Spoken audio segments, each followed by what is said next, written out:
Hello student, welcome back to YouTube channel pharm Gyan. आज हम आप सभी के लिए लेकर आए हैं फार्माकोलॉजी एंड टॉक्सिकोलॉजी के कुछ मल्टीपल चॉइस क्वेश्चन। ये हमारा फार्माकोलॉजी एंड टॉक्सिकोलॉजी के मल्टीपल चॉइस क्वेश्चन का सेकंड पार्ट है।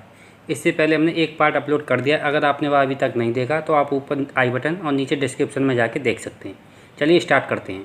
तो इसमें हमारा सबसे पहला क्वेश्चन आता है, which one is a short acting barbiturate. यानी कि इस क्वेश्चन में पूछा इनमें से कौन से शॉर्ट एक्टिंग बार्बिचुरेट ड्रग्स हैं। तो इसका हमारा ऑप्शन है phenobarbitone, pentobarbitone, cyclobarbitone and both A and C. तो इसका हमारा करेक्ट आंसर है ए, यानी कि फिनोबार्बिटोन। इसके बाद हमारा सेकंड क्वेश्चन आता है, following are example of benzodiazepine except. तो इसके हमारे ऑप्शन है क्लोराजीपाम, डायजीपाम, नाइट्राजीपाम एंड क्लोरप्रोमाजीन। तो यानी हमारे इस क्वेश्चन में पूछा इनमें से कौन सी ड्रग बेंजोडाइजापीन कैटेगरी की ड्रग नहीं है। तो इसमें हमारा करेक्ट आंसर है क्लोरप्रोमाजीन। इसके बाद हमारा थर्ड क्वेश्चन आता है, drug relieve anxiety stress tension. Option हैं analgesic, sedative, hypnotic and none of the above. तो इसका हमारा करेक्ट आंसर है सेडेटिव, क्योंकि सेडेटिव हमारी एक ऐसी ड्रग है जो कि एंजाइटी, स्ट्रेस एंड टेंशन से रिलाइव करती है। इसके बाद हमारा फोर्थ क्वेश्चन आता है, which one of following is a major साइकोसिस डिसीज। तो इसमें हमारा ऑप्शन है mania, epilepsy, schizophrenia and all of the above.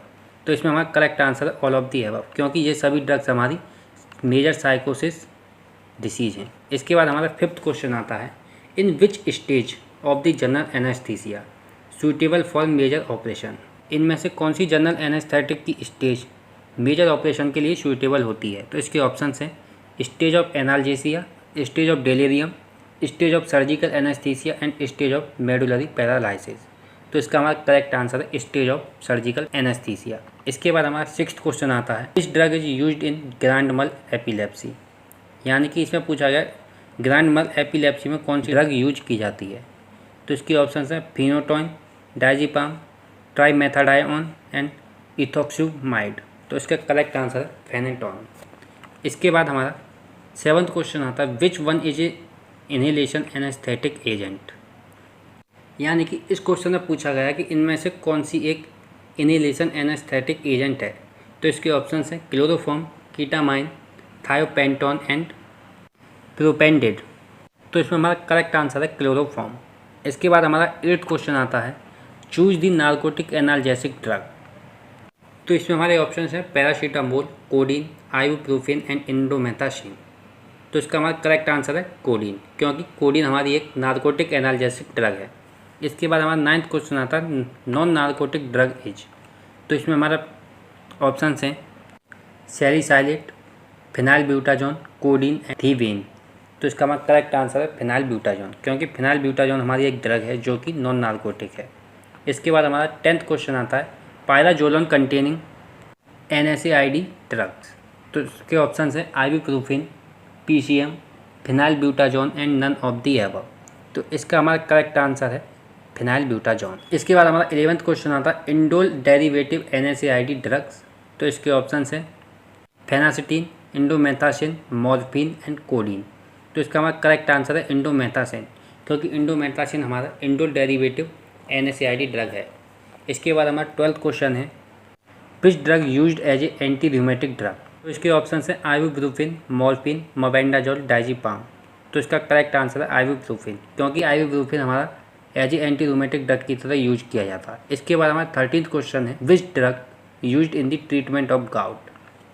यानी कि इसमें पूछा है इनमें से कौन सा ड्रग है जो कि गाउट के ट्रीटमेंट में यूज किया जाता है। तो इसके ऑप्शन हैं colchicine, probenecid, allopurinol and all of the above. तो इसका हमारा करेक्ट आंसर है ऑल ऑफ द एबव, क्योंकि ये सभी ड्रग हमारे गाउट के ट्रीटमेंट में यूज किए जाते हैं। इसके बाद हमारा 14th क्वेश्चन आता है, which drug used in the treatment of glaucoma. तो इसके ऑप्शन हैं timolol, propranolol, albendazole and all of the above. तो इसका हमारा करेक्ट आंसर है प्रोपेनोलॉल, क्योंकि प्रोपेनोलॉल हमारा ग्लूकोमा के ट्रीटमेंट में यूज किया जाता है। इसके बाद हमारा 15th क्वेश्चन आता है, चूज द मायोटिक एजेंट। तो इसके ऑप्शन हैं एट्रोपिन, पिलोकार्पिन, हेमेट्रोपिन एंड साइक्लोपेंटोलेट। तो इसका हमारा करेक्ट आंसर है पिलोकार्पिन, क्योंकि पिलोकार्पिन को हम मायोटिक एजेंट की तरह यूज करते हैं। इसके बाद हमारा 16th क्वेश्चन आता है, चूज द मेड्रियाटिक एजेंट। तो इसके ऑप्शन हैं टीमोलॉल, फाइसोस्टिगमाइन, एट्रोपिन एंड पिलोकार्पिन। तो इसका हमारा करेक्ट आंसर है एट्रोपिन, क्योंकि एट्रोपिन को हम माइड्रियाटिक एजेंट की तरह यूज करते हैं। इसके बाद हमारा 17th क्वेश्चन आता है कंस्ट्रिक्शन ऑफ प्यूपल एज। तो इसके ऑप्शन हैं mydriasis, miosis, inflammation and none of the above. यानी कि इस क्वेश्चन में पूछा गया है कि प्यूपल के कंस्ट्रिक्शन को हम क्या बोलते हैं, तो इसका हमारा करेक्ट आंसर है मायोसिस। इसके बाद हमारा 18th क्वेश्चन आता है डायलेशन ऑफ प्यूपल एज। तो इसके ऑप्शन हैं mydriasis, meiosis, miotic and swelling. तो इसका करेक्ट आंसर है मेड्रियासिस, क्योंकि डायलेशन ऑफ प्यूपल को हम मेड्रियासिस बोलते हैं। इसके बाद हमारा 19th क्वेश्चन आता है choose the drug act on alpha and beta receptor.